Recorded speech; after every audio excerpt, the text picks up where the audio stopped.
Alright, so here we are on the passenger side. Not really sure what's, there we go. On the passenger side.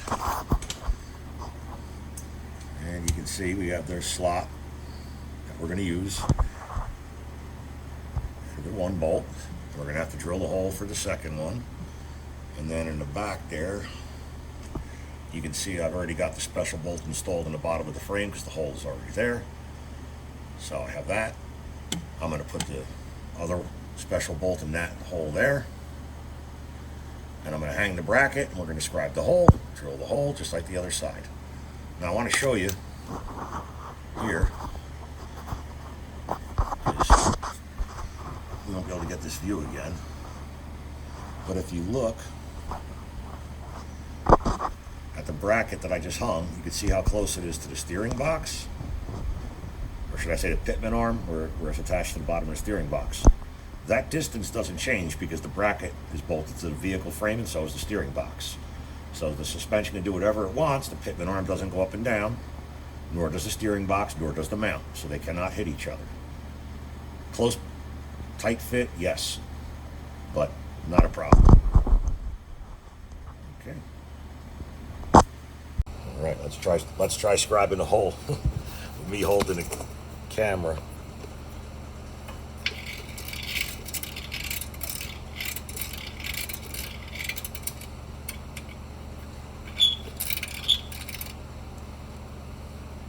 Figures, totally blocking it, but you get the idea. We go around and around, then we take it down, and we use the automatic center punch to punch the hole.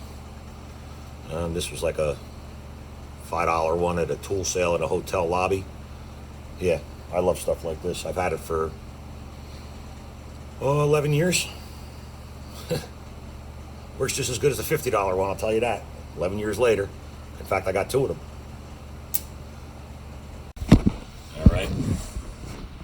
Once again, you see I made the marks with the stone. That's a 3/4 inch hole. I'm going to use the die grinder and turn it into a slot, just like the other side. I don't think you want to sit here and listen to it again.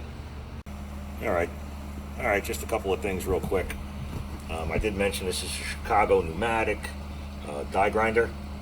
What's more important, because I got 2 Harbor Freight that I've been using for the last 13 years with no trouble. But what's more important is your bit. This burr was sent to me as a gift from some good friends in Wilmington, Ohio. They know who they are.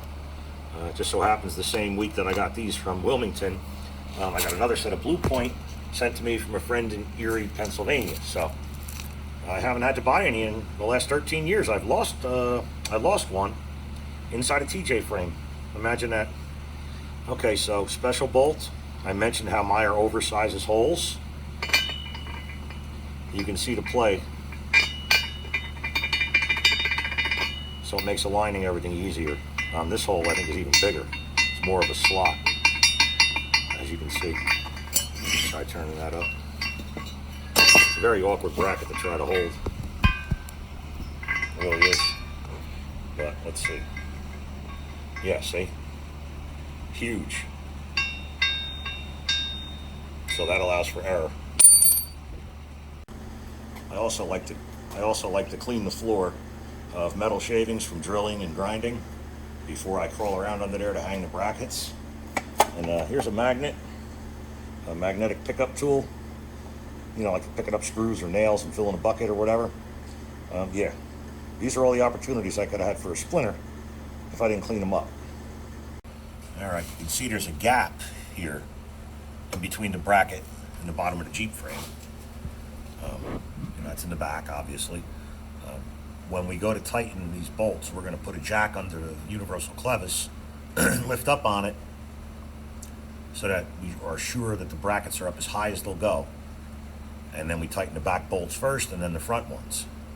The reason for that is if you tighten the front ones first, when you tighten the back one, it could draw the back up and twist, pivot the whole bracket in this fashion, which is a bad thing that happens sometimes when there's too much play in the bolts, or they're half sheared, or basically when somebody's beating the crap out of the truck. But anything we do to prevent that from happening, I try to do. So We're going to get the clevis in place.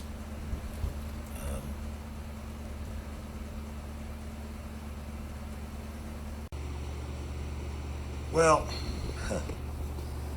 I only had half-ton clevises for the Drive Pro, and you can see on the right side, well, on the driver's side, I cut it off because that's the area where that pitman arm is, and I don't want any interference or any problems, so I cut that part off. On this side, it's not a problem. You'll also notice here in the center is a Meyer decal that I put on. Meyer does not ship these with decals, and they never have, and to this day I don't understand why. I just asked them to send me decals. They send them to me, and I put them on every one I've done for about the last 9 years. So, yeah. Let's get this hung up under there, and then we'll carry on. All right. In the install instructions and online and various sources, you'll hear them talking about the clevis height. And you see the universal clevis, and it says 9.5 from the center of that notch to the ground. That's what they recommend for the Meyer Drive Pro, pretty much on every vehicle. That's wrong. It's too low. The A-frame won't sit level. So let's just see where we're at right now. Thought I had it all prepared. All right, so where are we at? Just like they said, right? Get it down there. 9.5, dead on. Now, I didn't jack this up yet, and I didn't tighten everything, but it's not going to come up another inch. 10.5 to 12, 10 to 12 in that range is the perfect height from the center of this notch to the ground. You want the A-frame of the plow to be level when the plow is on the ground, ready to engage. If it's not, it mounts too high or too low.